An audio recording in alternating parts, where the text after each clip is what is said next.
All right, hey, welcome back to another episode of Lifeline for Daily Living. So glad that you've joined me again today. We are now going to be looking today at part 3 in our series. Let's do some spring cleaning. Man, spring is really starting to pop through now. I've noticed the yard is starting to green up, the grass is starting to green up, and I've seen little bitty buds on the trees, and flowers are starting to bloom already. It's still a little chilly, but you know what? I'll take chilly over cold any day. It's great. I've shared with you before, I love this time of year. It's the best time, in my opinion, it's the best time of the year. The days are getting longer. We've gone to daylight savings time now, and I'm joyful about just about that. I love daylight savings time. I like having more daylight in the evening hours, and it just makes the day stretch out a little longer. You can get a lot more done. We've been looking at spring cleaning, and as I was looking at my yard just here just a little while ago, I was noticing that there's limbs in the yard, and there's all kinds of stuff that needs to be picked up in the yard because of the winter, and it just needs to be cleaned up before it can even be mowed. Well, the same kind of thing happens with us. Think about your yard and sprucing up the yard a little bit, getting rid of some things and adding some things, and maybe inside your house there's that room or that remodel that you're looking at, and you've been holding off on that, and now it's time to do that. We've been looking at spring cleaning. And just as those external things need to be cleaned and spruced up a little bit, we need to do the same in our life, internally as well. During the winter, we just kind of, we kind of sloughed off on exercise, and we just kind of got a little bit, a little bit lazy. The days were cold, we couldn't get outside, and because of the COVID-19 virus, we were hindered from doing a lot of things over the wintertime that we ordinarily would do, maybe like go to the gym or what have you. But now all of that stuff is beginning to lift, and spring is here. And so I want to conclude our series today on, let's just do some spring cleaning. What do you say? Let's do some cleaning inside of us. And so I want to give you 3 more points today that will help you. I think will help all of us to do some sprucing up in our life. I want to start out, as I have with the other 2 podcasts prior to this. And by the way, if you haven't seen those, go back and they're still up. Go back and check them out. This will make a lot more sense if you were to go back and listen to those first 2. And while I'm on the subject, by the way, if you're watching this on YouTube, just if you would, hit that subscribe button. Just hit that, and that way you'll get notification of any new uploads that are coming out. I usually upload on Wednesday mornings, and so you'll see this, starting Wednesday morning, usually around 10 o'clock Central Time. I upload, and so you should be able to get that. So, but if you hit the subscribe button, you'll get notified of that. Okay. Now, as I have in the previous 2 podcasts, I want to give you a couple of scriptures that I think help us to understand what this spring cleaning is all about. And I'm gonna put these up on the screen for you to read along with me. The first one comes out of Hebrews chapter 12, verse 1. And the Hebrews writer says, "Therefore, let us strip off every weight that slows us down, especially the sin that does easily hinder us from progress." And then next is Ephesians chapter 4, verses 31 and 32. Paul says, get rid of all bitterness, rage, and anger, brawling and slander, along with every form of malice. Be kind and compassionate to one another, forgiving each other, just as Christ in God forgave us. That is so powerful. Those 2 passages are so powerful when we're looking at this thing of cleaning up our lives a little bit, doing some spring cleaning and throwing some things away, getting get rid of, I'll say it, get rid of some things so that we're not cluttered anymore. So many of our lives are cluttered, are they not? You have that room, we have our room that we just kind of shove stuff in and it's just cluttered up. Well, that's the time. Now is the time to get that out, clean it out, get rid of it so that you can move on. And that's what the scripture is telling us today, is that we need to get rid of some things so that we can adopt some things and bring some new things in. So let's look at 3 more things now that you and I can do to do some spring cleaning in our life. First, reclaim your inner peace. This has been a heck of a year.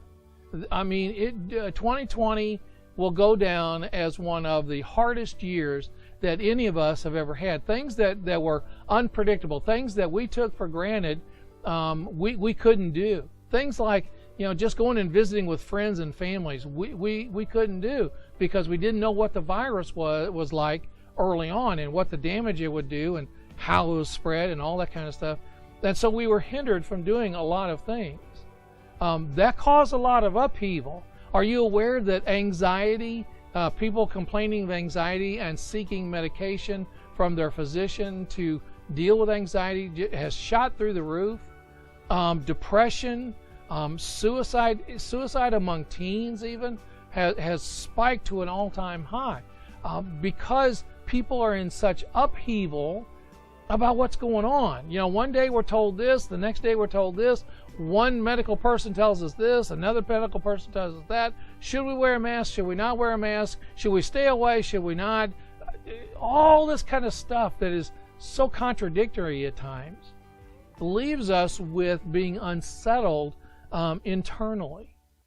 And so what we need to do now in order to move ahead in this spring cleaning is clean some of that stuff out. There are things, listen now, there are things, certain things in this world that you and I cannot control. You and I cannot control what goes on, externally, day to day.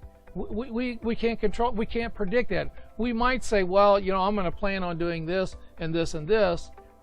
But when it comes right down to it, it depends on that, whatever we're going to do, depends on a lot of things, doesn't it? So what happens is our anxiety starts to increase. And we start experiencing all kinds of medical problems because of the worry and the being displaced and being unsettled in all of this stuff that's going on. So there are certain things externally that we can't control. We can't control whether the sun shines or not. We can't control whether it rains or not. We can't control any of that. But what we can do is control how we respond to that, right? How do we respond to that? That's what I'm talking about in reclaiming your inner peace. Some of you have had breakup of relationships. You may not have wanted it, but it happened. Some of you are going through a divorce. You may not have wanted it, but here you are. There you go. Some of you have lost your job. Some of you have had other health issues that have suddenly arisen. How do we have that internal peace? See, Jesus said to his disciples, "My peace I give to you, not as the world gives. Let not your heart be troubled, neither let it be afraid." He's talking about that internal peace that is not determined by external factors. Okay? So take a look at that. What is it that you're all upset about? What is it that you're all worried about? What is it that you're all fretting about? What's going on? And then seek to find that and reclaim that inner peace. Number two is in cleaning out this stuff, doing some spring cleaning, we need to release unforgiveness and bitterness and get rid of that old baggage. Get rid of that old baggage. There are some, all of us have this. There are some clothes that I have in my closet that they don't fit me anymore. The old thing, they shrunk, right? They shrunk. They don't fit me anymore. We need to get rid of that. There's some stuff around that I haven't used in years. We need to get rid of that. there's some old things that are useless, and yet we hold on to them, don't we? We say we ought to get rid of them. We're going to plan sometime in the future to get rid of that, and okay, but we never do. We need to get rid. Listen, the passage says, get rid of anything that weighs you down. Are you aware that unforgiveness wears you down and weights you down? It's kind of like the example that I give to my clients all the time. It's kind of like driving on the interstate at 70 miles an hour and only looking in the rearview mirror. You're going to end up crashing, okay, causing a lot of harm. Well, unforgiveness is that way. Unforgiveness weighs us down. The other person may not be aware that they even did anything wrong, but we're weighed down by unforgiveness. And for some of us, that unforgiveness has stretched on for years and years and years and years. I've said this before, and let me say it again here as we're talking about releasing unforgiveness. Unforgiveness will eat your lunch. It will eat your lunch, guaranteed. You will have ulcers. You will have headaches. It even causes cardiac problems. Blood pressure goes up. It causes appetite issues. Either we overeat or we don't eat at all. We have difficulty sleeping. Unforgiveness is sometimes, I think, at the root of a lot of things, negative things that we experience. Our passage in Hebrews 12 says that we need to strip off everything that weights us down. For some of you, when you're doing the spring cleaning, you're having to, repaint some things, right? And the first thing you do is you strip off the old paint, right? Whether you use a chemical, remover, paint remover, or you scrape it off. Whatever you do, you got to scrape off that old paint before you can put it on new. Because if you put on new over that old, it's going to peel back, right? We've all had that experience at one time or another. Well, the same thing applies here. We need to strip off everything that weighs us down. And he says, especially the sin that easily hinders us. And you pick one. Whatever it is, you pick one. It could be unforgiveness. It could be anger. It could be, and see, he says on in that passage that we need to let go of anger and malice and all of that stuff. It weighs us down. And so in order for us to do some really good, positive, substantive spring cleaning, we need to get rid of unforgiveness and get rid of that old baggage. Listen, some of you have been hanging on, if you're really honest, some of you have been hanging on to old baggage for years and years and years and years. And you've become not only unforgiven about it, but you've become embittered by it. It's made you a bitter person. It's made you angry. Listen, you need to get rid of that old baggage. It may be old messages that you were told as a kid. You may be 30, 40, 50 plus years old, and you're still hanging on to those old messages, that old junk from when you were a kid. It's time to let go of that. It's not doing you any good. And maybe the person that did those things to you is already deceased. Okay, you're still weighted down by it. Let go of it.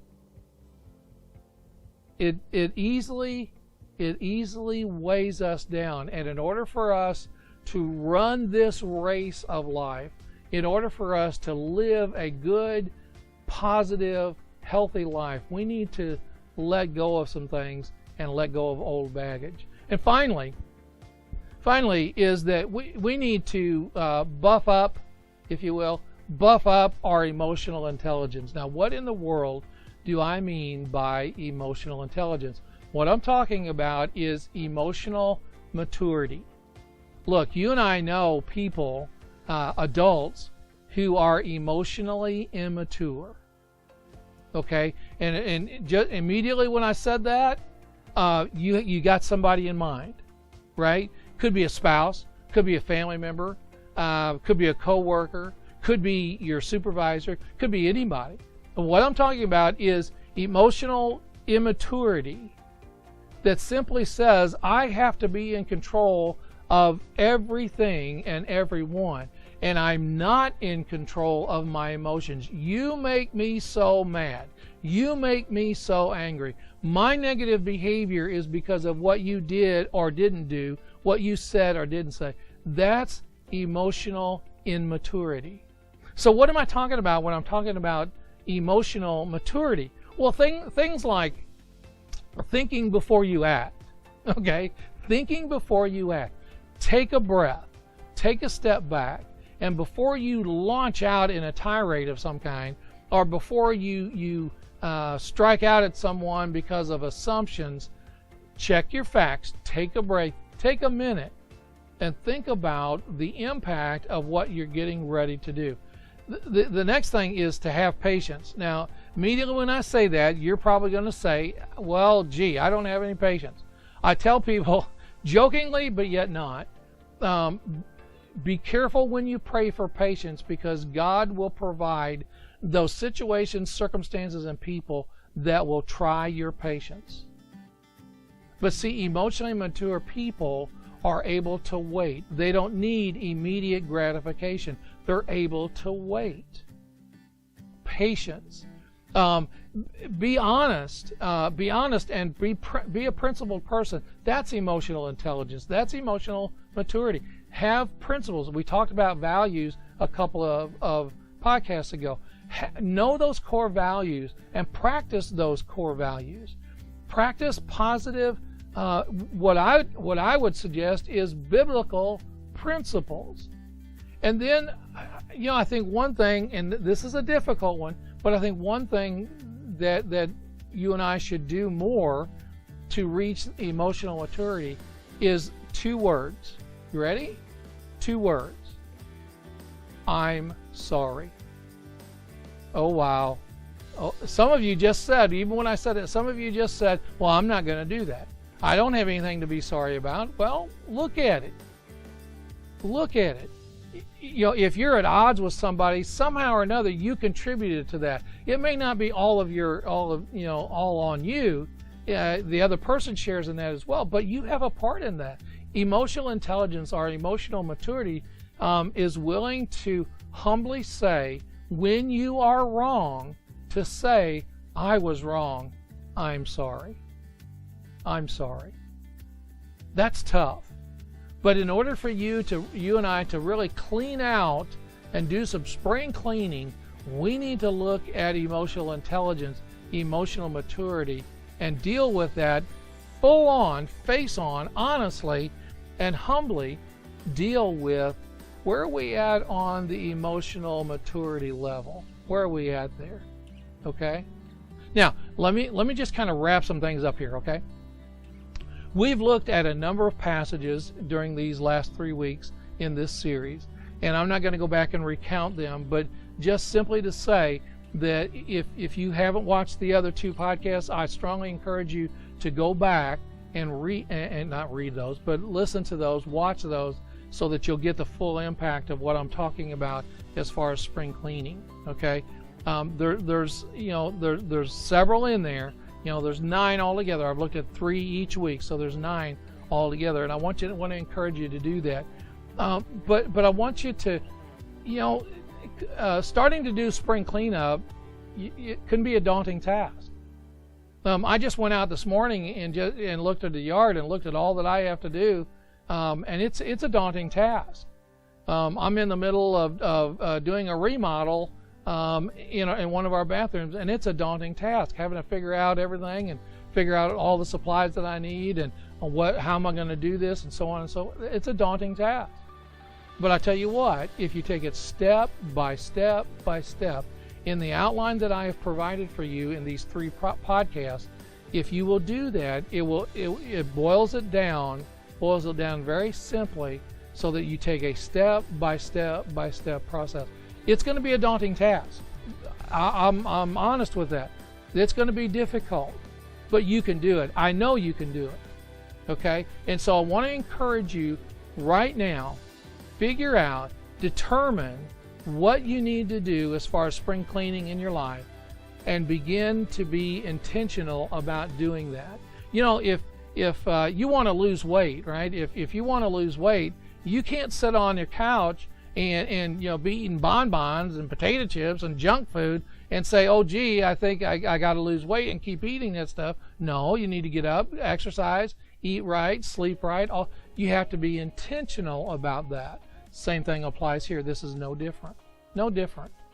And so I want to challenge you today. I want to challenge you to sit down with a piece of paper and write out exactly what you want to do as far as spring cleaning in your own life. What is it that needs to be cleaned out? Be honest with yourself and list it out there.